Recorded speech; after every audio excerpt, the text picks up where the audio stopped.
How do you go about getting private money? It's a long game. I mean, there's a book called Raising Private Capital by Matt Faircloth. That's a good read.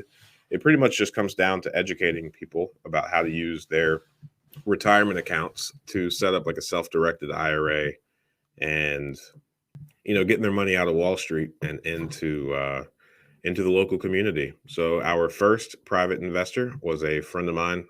We worked together for quite some time. We left our jobs about the same time, and he had, I think it was like $25,000 or $30,000 in his retirement account. He rolled that over to a self-directed and lent it to us at 10%.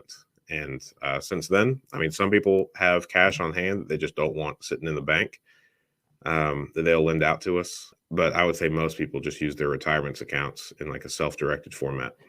Thanks for watching that clip. I thought that was a good question. And I think you can ask good questions too. Join us every Friday morning at 8 a.m. Eastern Standard Time for a live stream Q&A where we answer plenty of questions just like this one. In the meantime, consider subscribing to the channel if you want more of this content. And if you want to increase your deal flow, analyze properties better, and help me feed my family, click the link below for a free 7-day trial of PropStream.